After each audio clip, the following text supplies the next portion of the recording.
Olá, boa tarde, seja bem-vindo a mais uma edição do TVU Jornal. Hoje é quarta-feira, dia 9 de setembro e a partir de agora você acompanha as principais notícias de Votuporanga e região. Entre os assuntos, uma tentativa de roubo na região central de Votuporanga. Criminoso estava armado com uma faca e foi preso em flagrante pela Polícia Militar. Secretaria de Saúde registra mais 16 casos positivos para coronavírus em Votuporanga. Santa Casa volta a registrar 100% de ocupação de leitos da UTI. Em alas, são 14 pacientes internados. Estamos em setembro, mas muita gente já está pensando no Natal.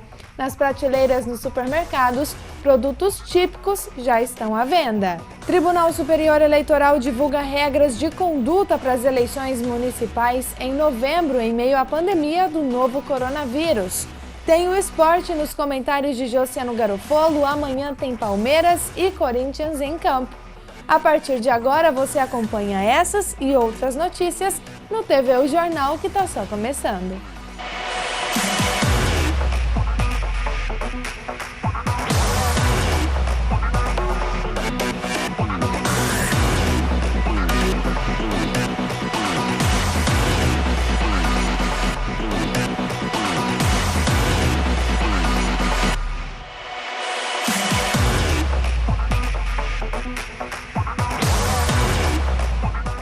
Um criminoso foi preso em flagrante após uma tentativa de assalto em Votuporanga na tarde de ontem. A ação foi registrada por câmeras de segurança. O indivíduo abordou o carro no meio da rua. Segundo a polícia, ele estava armado com uma faca. O ladrão tentou roubar o celular e a bolsa da motorista. As imagens também mostram que ela conseguiu sair pelo lado do passageiro e pediu ajuda. O ladrão saiu e logo em seguida a polícia militar, que fazia patrulhamento pelo local, chegou. A PM conseguiu prender o ladrão. Ele foi levado à delegacia de Votuporanga e permanece à disposição da justiça. A mulher não ficou ferida. E mudando de assunto, a Secretaria de Saúde registrou ontem 16 novos casos confirmados para coronavírus aqui no município, totalizando 3.748 casos. Até o momento, Votuporanga contabiliza 72 óbitos confirmados para a Covid-19. E a Santa Casa voltou a registrar ontem 100% de ocupação dos leitos de UTI. 18 pacientes estão internados, sendo 16 confirmados, destes 13 estão em uso de respiradores e 2 pacientes suspeitos. Em alas, são 14 pacientes, sendo 12 confirmados e 2 suspeitos. A Santa Casa registrou ontem ainda 2 altas hospitalares. Estamos num momento de muita tensão por conta da Covid-19, mas não podemos descuidar de outras doenças. A gente lembra que a campanha de vacinação contra o sarampo para toda a população foi prorrogada até o dia 31 de outubro. Então, procure a unidade de saúde mais próxima aí da sua casa. O horário de atendimento é de segunda a sexta-feira, das 7 da manhã às 5 da tarde, em todas as unidades de saúde, sendo que algumas têm o horário estendido, o horário do trabalhador. Estamos em setembro, mas tem muita gente já pensando no Natal, a época que os estabelecimentos comerciais conseguem vender mais. Este ano, com a pandemia, as comemorações serão diferentes. Porém, nos mercados, a gente já tem encontrado produtos bem típicos do Natal. Panetone e chocotone têm tudo a ver com o Natal, não é mesmo? Essas delícias nos faz lembrar que a época mais gostosa do ano está chegando. Apesar de 2020 estar sendo totalmente diferente de todos os outros, esses pratos tradicionais não devem faltar na mesa dos brasileiros. Pelos corredores de supermercados, já é possível ver consumidores levando esses itens industrializados. Eu aprecio muito panetone e parece que não, mas o ano já está chegando ao fim, né? Então eu vi aqui panetone, remete sempre a uma coisa boa e eu gosto. Assim, não é só no ano novo ou Natal, né? Que a gente, de vez em quando tem eu compro, né? Não é à toa que a indústria e o comércio começam a vender a cada ano que passa os produtos natalinos mais cedo. Neste ano, eles já estão nas prateleiras de alguns estabelecimentos. Mas durante o ano todo, o consumidor também pode comprar os produtos de fabricação própria, como é o caso, por exemplo, desse panetone. Para 2020, há uma expectativa de aumento nas vendas. A expectativa é boa, a gente tem a média de crescer 10%, né, em relação ao ano passado. Né? Nós já recebemos já os industrializados, né? Agora nossos produtos típicos, o panetone no caso, e tem o ano todo aí para o cliente aí, certo? Nós já começamos a receber já os industrializados já. Os fabricantes descobriram que não é apenas no Natal que se vende panetone, né? Então, a partir de agosto aí, já estão à venda com os produtos de Natal. E falando em economia e em compras, para você já se programar neste sábado, dia 12, que é o segundo sábado do mês, as lojas de Votuporanga ficarão abertas até às 5 da tarde. Para saber mais informações sobre o nosso comércio, acompanhe a Associação Comercial de Votuporanga pelas redes sociais. E a Caixa Econômica Federal segue hoje com o segundo ciclo de pagamentos das parcelas do auxílio emergencial. Os créditos começaram pelos beneficiários nascidos em janeiro, no dia 28 de agosto, e o pagamento será liberado para cerca de 3,9 milhões nascidos em abril. Essa etapa de pagamentos vai até o dia 27 de outubro. Os recursos podem ser movimentados por meio do aplicativo Caixa Tem. Com ele é possível pagar boletos e fazer compras na internet e nas maquininhas em estabelecimentos comerciais.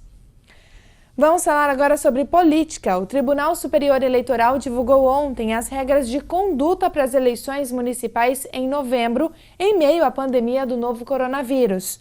Sobre este assunto, vamos falar com Josiano Garofolo, que tem mais detalhes. Josiano, boa tarde. Olá, Stephanie, boa tarde para você e para todos que acompanham a primeira edição do TV O Jornal. Segundo as orientações do TSE, o Tribunal Superior Eleitoral, o uso de máscaras faciais será obrigatório durante as eleições municipais e quem chegar ao local de votação sem a proteção, com o rosto descoberto, poderá ser impedido de votar.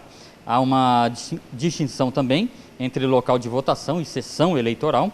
O local de votação é tipicamente uma escola e dentro da escola tem diferentes sessões. Portanto, na entrada, já no local da votação, será aferida a presença da máscara, se a pessoa está se protegendo e evitando a contaminação de outras pessoas, né? Uma eventual contaminação por coronavírus.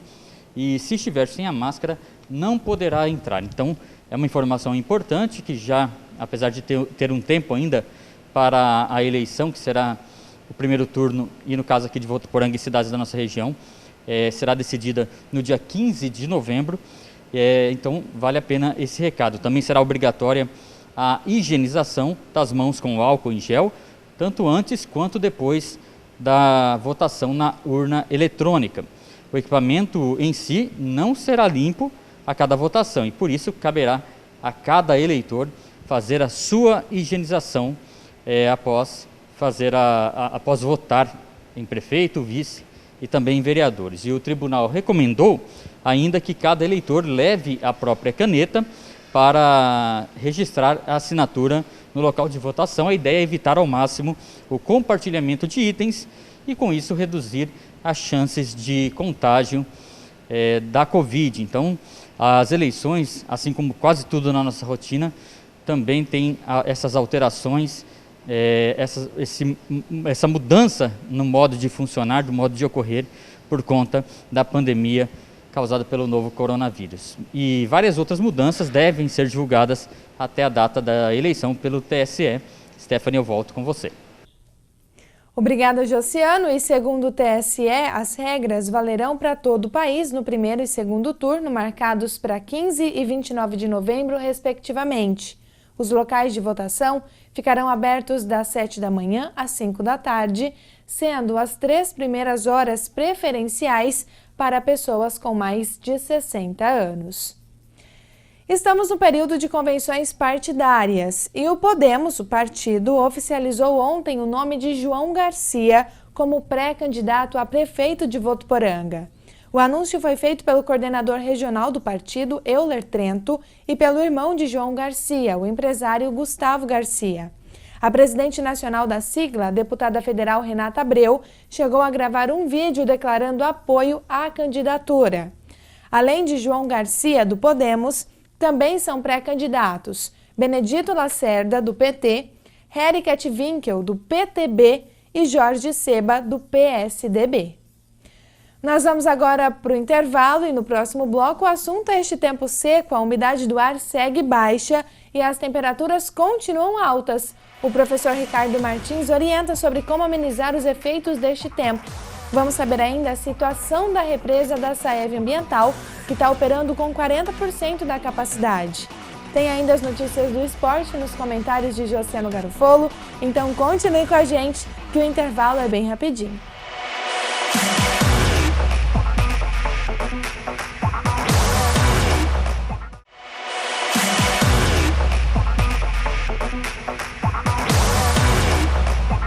Estamos de volta e as obras do Centro Municipal de Educação Professor Orozimbo Furtado Filho e do Centro Municipal de Educação Infantil Professora Benedita Alves de Oliveira seguem em andamento em Simonsen. Segundo a Secretaria Municipal de Obras, a reforma do Orozimbo está com 35% dos serviços executados. A obra, com investimento de R$ 450.964, conta com a reforma da cozinha, do piso do pátio, de 3 salas de aula e do banheiro, ampliação de despensa e almoxarifado, reconstrução de cobertura e reformas e adequações no sistema de drenagem.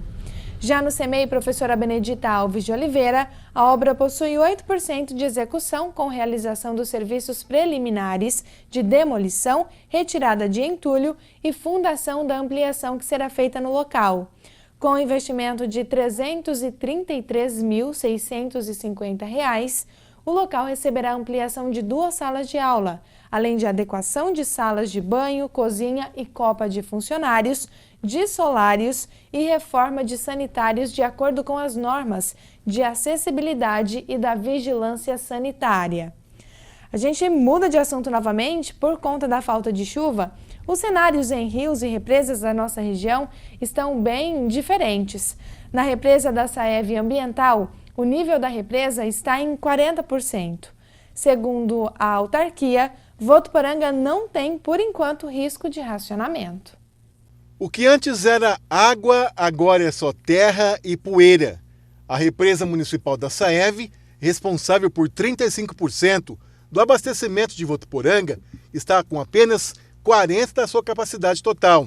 Segundo a Saev Ambiental, em épocas de cheia, a represa municipal aqui da Saev chega a atingir 4 metros de profundidade.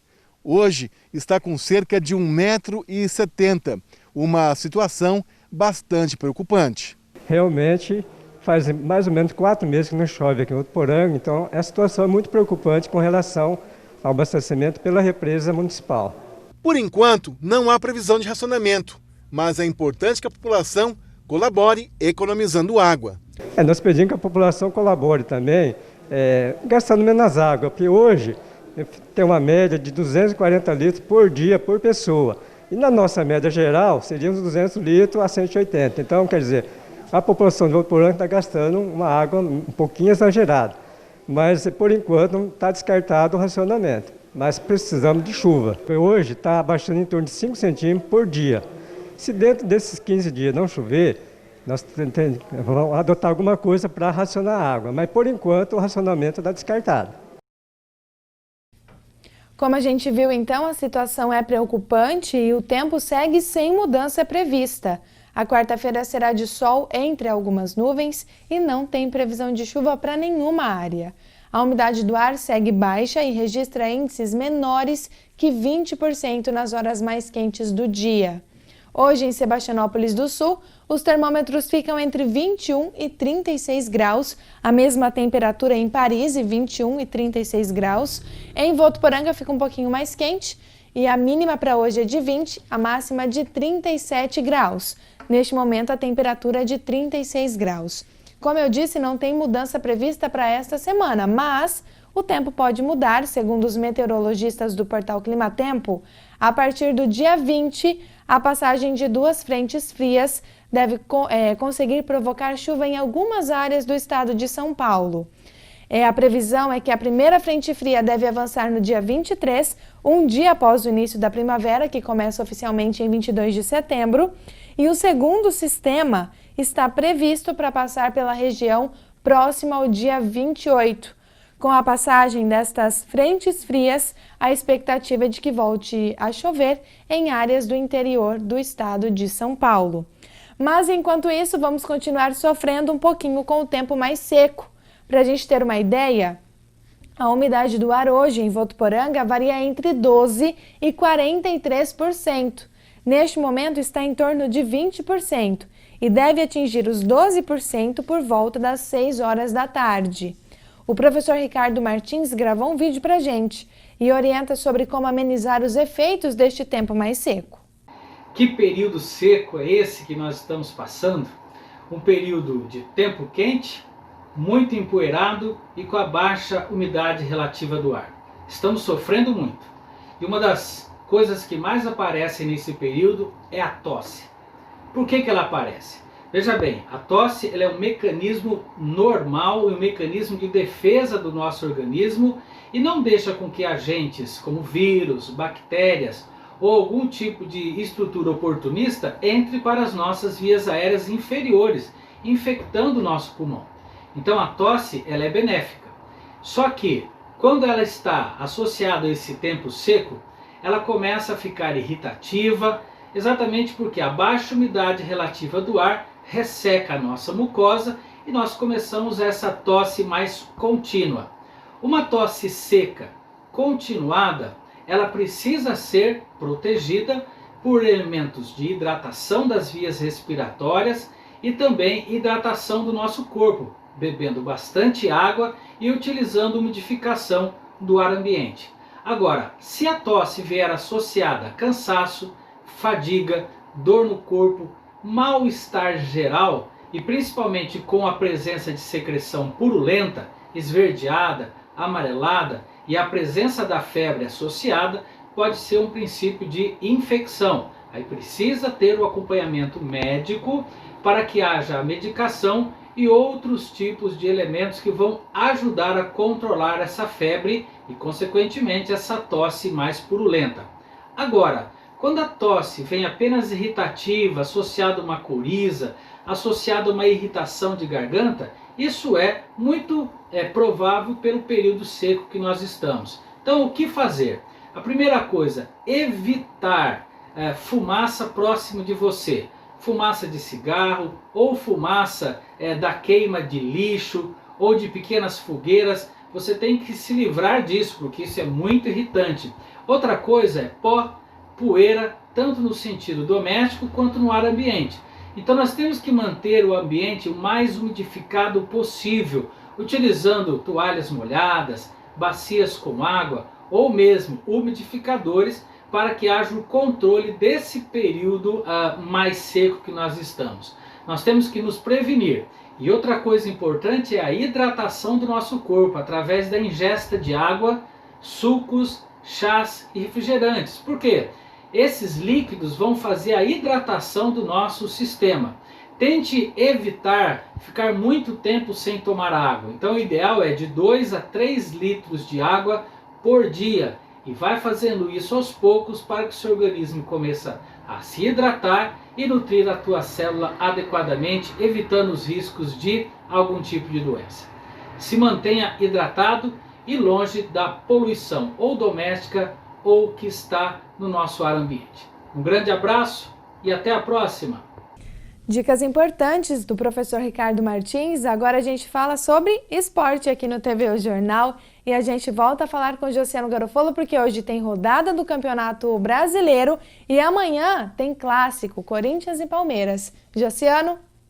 É isso aí, estou de volta agora para falar de esporte, porque esse meio de semana, quarta-feira, tem rodada do Campeonato Brasileiro, a 9ª rodada com início hoje, a partida que abre os jogos, abre essa rodada de jogos, Clube Atlético Paranaense contra Botafogo, às 5h15, 5h30, aliás, da tarde. Depois outros jogos, às 6 horas tem Fortaleza e Sport Recife, 7 da noite tem Goiás e Coritiba, e às 7h15 da noite quem entra em campo é o São Paulo, que joga contra o Red Bull Bragantino, 7h15 da noite, partida que será realizada no estádio do Morumbi. Também nessa quarta-feira tem o clássico carioca de Fluminense contra Flamengo e o Santos joga também. Outro paulista que entra em campo nessa quarta, o Santos, às 9h30 da noite, tem um adversário difícil pela frente, o Atlético Mineiro. E a grande atração da rodada, podemos dizer assim, para nós paulistas, é o clássico de amanhã, às 7h15 da noite. Corinthians e Palmeiras se enfrentam na Neoquímica Arena. Esse é o novo nome da Arena do Corinthians.